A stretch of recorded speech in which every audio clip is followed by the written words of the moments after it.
Welcome to the Retro21 Studios podcast. I'm your host, M Squared. Today, I'm joined with Andy Yates. How you doing, Andy? I'm doing really well. Good to be here. Andy, you've been in the technology game for many years. I've always appreciated your expertise. Said I'm old, but sure, I'll take that. It was 20 years ago, and it's funny. I was reading through Marcelo DeSantis' book, Figure Eight, and he's talking about ThoughtWorks luminaries, and he was referencing Martin Fowler and Highsmith. And I'm like, oh my God, we were there when a lot of these movements were moving forward, especially from a transformative perspective. So tell a little about yourself, about that journey. All right, so I've been in the company, so I've been in ThoughtWorks for over 20 years now. First decade or so, mostly in professional services here in the UK, where I'm based, also in the US, where we work together. And I spent 3 years in China, helping set up our operations and offices in China. The second decade was more internally focused. I spent a bunch of time, the bulk of that, in fact, in our internal IT department called TechOps, where I was doing a bunch of different things, but largely sort of focused on what we started off calling like the thought workers team and the thought workers scope, which was like providing the tools and the technology that every thought worker used, irrespective of their role. A large portion of that was comms and collaboration tools. And through doing that, I started doing a lot of vendor management. So working with folks like Mural, Zoom, Google, and sort of building relationships with them from as us as a customer, and sort of like trying to sort of figure out like what's on their roadmap, what applies to us, and how does that work. A couple of years ago, I moved into our corporate strategy team. Spent some time looking at mergers and acquisitions and integrating companies that we were acquiring into the organization. And then most recently, I've been looking at partnerships and developing our partner ecosystem. And my current role is head of ecosystem development. So thinking about partnerships in a pretty expansive way, like how do we work with partners, with clients, with other people in the ecosystem. Excellent. You know, if I digress just for a moment, as you were describing your work with some of the collaborative systems, it reminded me of a neighbor of mine, and his name is Stu. He always mentioned your name, but I'm trying to think of the tool. Jive? Is that the one? Jive, that's it. Yep, they were based out of Portland. That's right. Yes. Yep. Stuart Wax? It's absolutely. It's such a small world. He lived right across the street from me, and one thing led to another. Yeah, It's so a tiny world. That's where a lot of that started, was building the relationships with folks like Jive, and then it grew from there, basically. Excellent.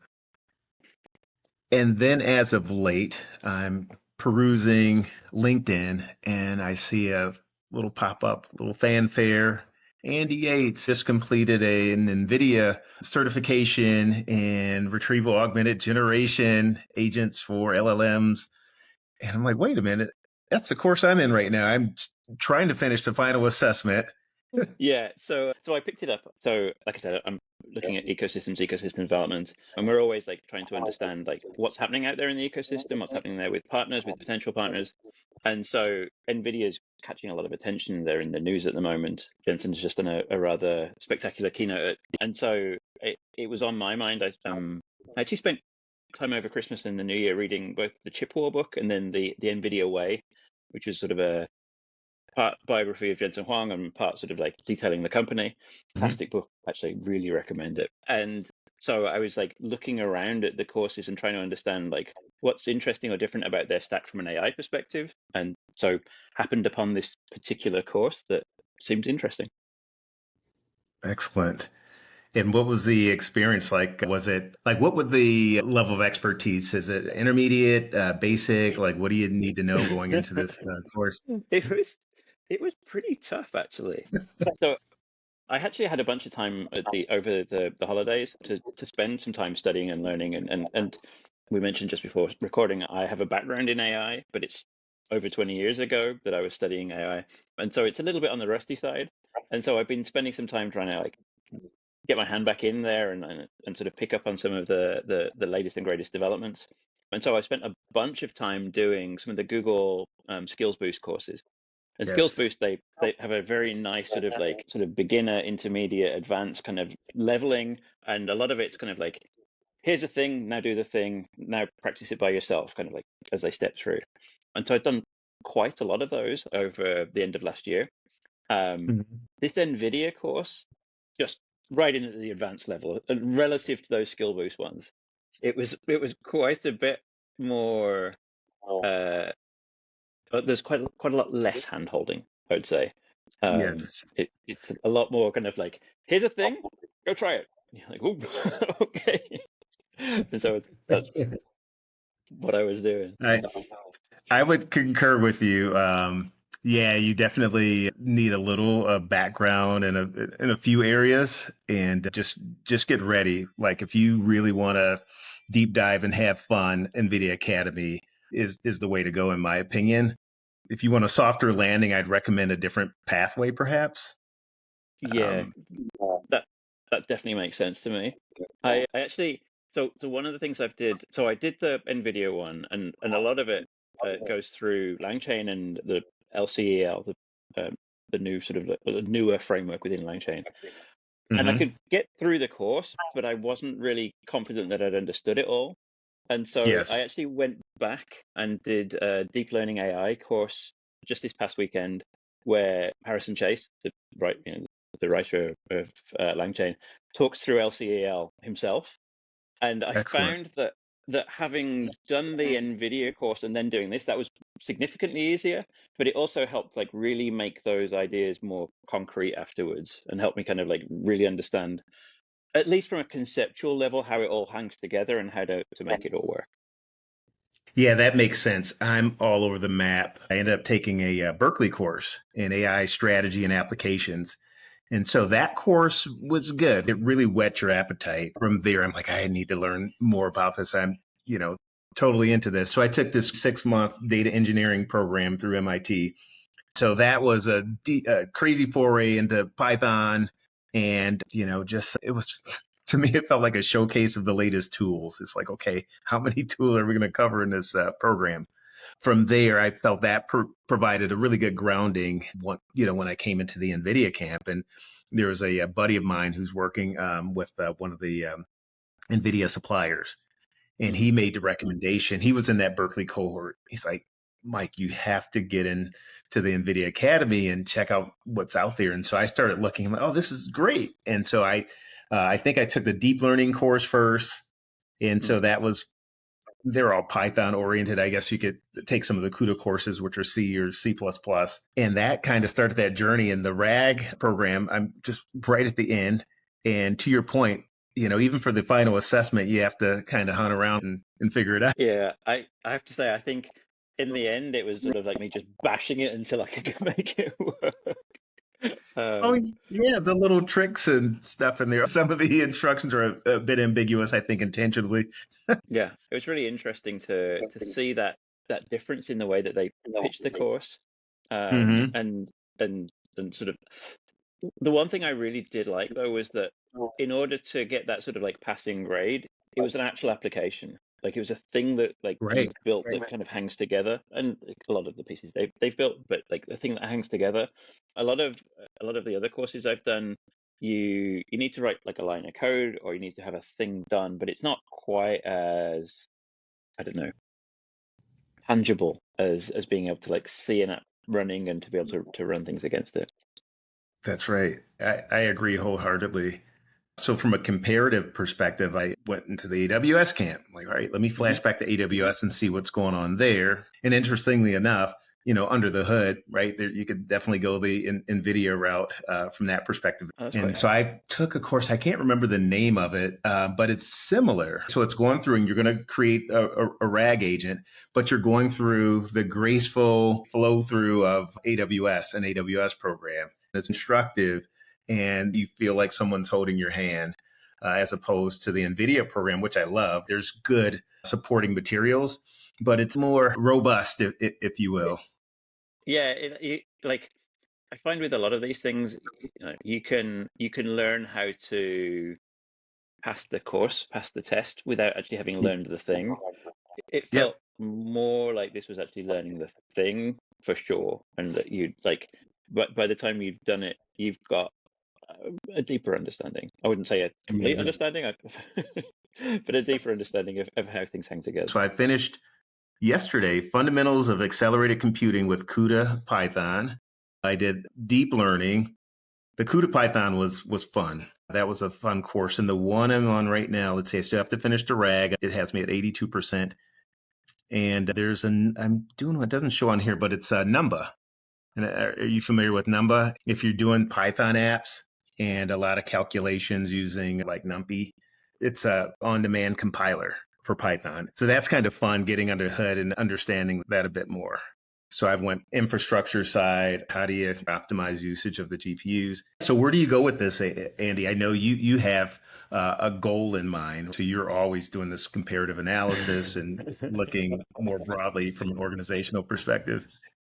Yeah, it's a good question. So for me personally, a lot of what I've been looking at is trying to figure out like, so so my role actually is to help us as an organization build deeper relationships with the the partners that we work with and the others within the ecosystem. And Hmm. so I was really trying to figure out like what are the right ways that I can help our professional services body, that cohort of people engage more deeply with with Hmm. with the folks who are out there. And certainly, I think that there's different aspects to skills learning that help us achieve those goals, right? So it's really helpful to get to have the skills, right? To understand mm, uh, not just like more deeply like what's available and what's out there, but also understand how that's positioned by the various providers, by the various vendors that we work with. Hmm. And so understanding, like with NVIDIA, like obviously they make a bunch of GPUs, and so they're going to position GPUs and programming against the GPU as different and from programming against a CPU, and seeing how that comes out in a course like even a course about LLMs is really interesting.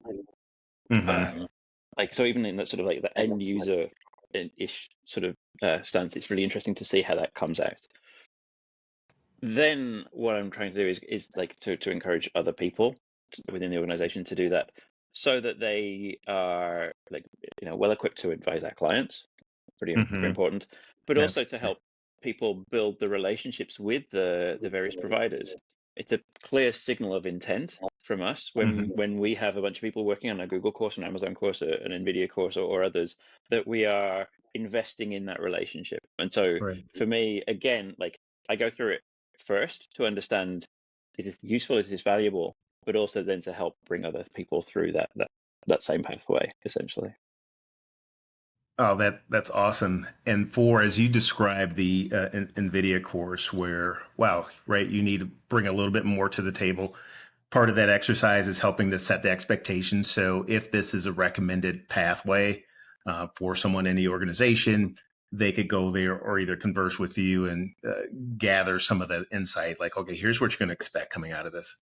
Yeah, absolutely that. So understanding where we pitch that in terms of like what levels and sort of what experience people expect to have coming into it for sure. Um, and then also understanding like what level of sort of accreditation comes out of it, what kind of expectations people should set there.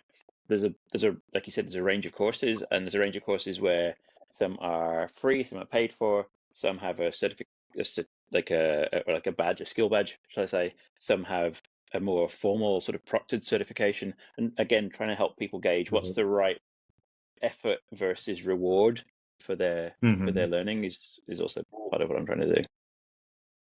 That's an interesting area right now. So there's a lot of programs out there. Right before the call, you were talking about free versus paid courses, proctored exams. So what are your thoughts as far as, the value? I guess it would depend on the client and context, but it seems like you could gather so much under your belt, right? Just through some of the free courses, some non-certification. I know the certification helps demonstrate to a client or a prospect that you are of a certain level, but we all know, you may have been very good at taking the test as opposed to someone who was just down in the trenches doing, work on their Yeah. own. So where do you stand with that? That's a good question. For me, I think a lot of where I see the value in certification isn't specifically for the the client, the ultimate client. I think it's much more in that demonstrating to the provider, right? So demonstrating to the cloud providers that we have a depth of understanding of their technology and the way that they like to talk about it, That's right. such that we can advise the clients that they bring us to, or the clients that we bring them to, but they feel a confidence in us in doing so. And so I think it is more that side of things that sort of guides where I would say focusing efforts is worth it. I think there's still some kind of there's a balance there. Certain cloud providers, certain partners have a higher expectation of us and the efforts we put in relative to the benefits than others do. And so I think we've got to be still kind of like cautious and a little bit judicious about where you spend your efforts, even in that regard. It's trickier to gauge sometimes, and it's trickier to gauge because like there's kind of like different levels of where the partnership happens as a sort of on the ground practitioner, like trying to optimize for that sort of partnership, like to strengthening the partnership is quite hard.